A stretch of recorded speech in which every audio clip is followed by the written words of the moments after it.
નમસ્કાર દર્શક મિત્રો, હું આશીષ દરજી. તમે જોઈ રહ્યા છો સમાચાર મેં આગે ન્યૂઝ. હવે જોઈએ આજના સમાચાર. પાટણમાં અષાઢી બીજના પાવન પર્વે ભગવાન જગન્નાથની પરંપરાગત રથયાત્રા ધાર્મિક ઉત્સાહ અને ભક્તિભાવ સાથે યોજાઈ હતી. રથયાત્રા પૂર્વે વહેલી સવારે ભગવાનની વિશેષ પૂજા વિધિ, પરંપરાગત પહિંદ વિધિ અને દિવ્ય મંગળા આરતી સંપન્ન થઈ હતી. રજવાડી ઠાઠમાં સજ્જ થયેલા ભગવાન જગન્નાથ, બહેન સુભદ્રા અને ભાઈ બલભદ્રને અન્નકૂટનો ભોગ ધરાવવામાં આવ્યો હતો. આ અવસરે શામળિયા પરિવાર દ્વારા કરવામાં આવેલી મંગળા આરતીનો લાભ લેવા મંદિર પરિસરમાં હજારો શ્રદ્ધાળુઓ ઉમટી પડ્યા હતા. જય રણછોડ માખણ ચોરના ગગનભેદી નાદ સાથે સમગ્ર વાતાવરણ ભક્તિમય બની ગયું હતું અને દર્શન માટે ભક્તોનો અવિરત પ્રવાહ જોવા મળ્યો હતો. અષાઢી બીજના પવિત્ર પર્વે બનાસકાંઠાના પાલનપુરમાં ભગવાન જગન્નાથની 55મી ભવ્ય રથયાત્રાનું આયોજન કરવામાં આવ્યું હતું. શહેરના મોટા રામજી મંદિરથી નીકળેલી આ યાત્રા 14 કિલોમીટરના રૂટ પર નગરચર્યા કરી અને સાંજે નિજ મંદિરે પરત ફરી હતી. શ્રી રામ સેવા સમિતિ દ્વારા આયોજિત આ રથયાત્રામાં ભગવાન જગન્નાથ, બહેન સુભદ્રા અને ભાઈ બલભદ્ર ત્રણે અલગ અલગ રથમાં બિરાજમાન થઈ ભક્તોને આશીર્વાદ આપ્યા હતા. ભક્તો દ્વારા ઠેર ઠેર સ્વાગત કરવામાં આવ્યું હતું અને મગજાંબુનો પ્રસાદ વિતરણ કરવામાં આવ્યું હતું. સુરક્ષાના ભાગરૂપે પોલીસ દ્વારા ચુસ્ત બંદોબસ્ત ગોઠવવામાં આવ્યો હતો, જેમાં 300થી વધુ પોલીસ જવાનો સાથે ડ્રોન અને બોડી વોર્ન કેમેરાથી સમગ્ર રૂટ પર બાજ નજર રાખવામાં આવી હતી.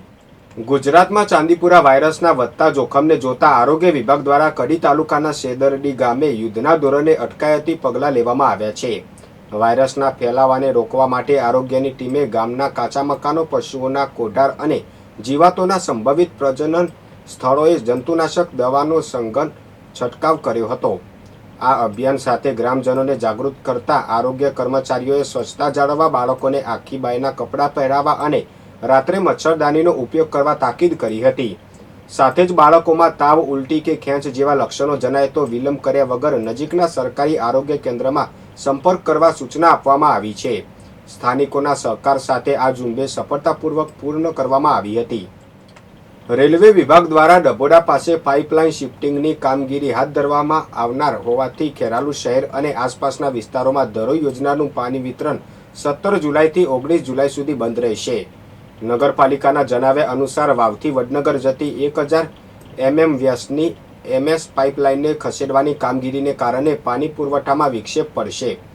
ખેરાલુ પાલિકાની પાણી સમિતિના ચેરમેન વિમલભાઈ સથવારાએ જણાવ્યું છે કે આ સમયગાળા દરમિયાન લોકોને હાલાકી ન પડે તે માટે પાલિકા દ્વારા બોરના પાણીનું વિતરણ કરવામાં આવશે. સાથે જ તેમણે તમામ નાગરિકોને પાણીનો કરકસરપૂર્વક ઉપયોગ કરવા અપીલ કરી છે. પાઇપલાઇનનું કામ પૂર્ણ થયા બાદ પાણી પુરવઠો ફરી રાબેતા મુજબ શરૂ કરી દેવામાં આવશે. વિસનગરમાં રખડતા ઢોરના હુમલામાં 85 વર્ષીય વૃદ્ધ મહિલા ઈજાગ્રસ્ત થવાની ઘટના બાદ પાલિકા તંત્ર સક્રિય બન્યું છે. શહેરીજનોમાં વ્યાપેલા રોષ વચ્ચે મંગળવારે રાત્રે પાલિકા દ્વારા રખડતા ઢોરને પકડવા માટે મેગા ડ્રાઈવ હાથ ધરવામાં આવી હતી. શહેરના કમાણા ચોકડી, મહેસાણા 4 રસ્તા, ગંજ બજાર અને ગૌરવપથ સહિતના વ્યસ્ત વિસ્તારોમાં આખી રાત ચાલેલી આ કાર્યવાહીમાં કુલ 32 રખડતા ઢોર પકડી પાડવામાં આવ્યા હતા. પકડાયેલા તમામ પશુઓને કાયદેસરની પ્રક્રિયા પૂર્ણ કરી પાંજરાપોળ મોકલી દેવામાં આવ્યા છે. ઊંઝાના મસાલા ઉદ્યોગ માટે ઐતિહાસિક શરૂઆત થઈ છે. વડાપ્રધાન નરેન્દ્ર મોદીના નેતૃત્વમાં અમલી બનેલા ઇન્ડિયા UK કેટા કરાર હેઠળ ઊંઝાની એશિયન સ્પાઇસીસ દ્વારા યુનાઇટેડ કિંગડમ માટે મસાલાનું પ્રથમ નિકાસ કન્ટેનર રવાના કરવામાં આવ્યું છે.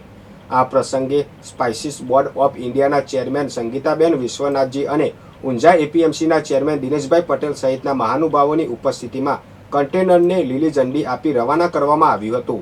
આ નવા વેપાર કરારને પગલે સ્થાનિક મસાલા ઉદ્યોગ, નિકાસકારો અને ખેડૂતો માટે પ્રગતિના નવા દ્વાર ખુલ્યા છે, જે ઊંઝાના મસાલાને વૈશ્વિક બજારમાં વધુ મજબૂત ઓળખ અપાવશે.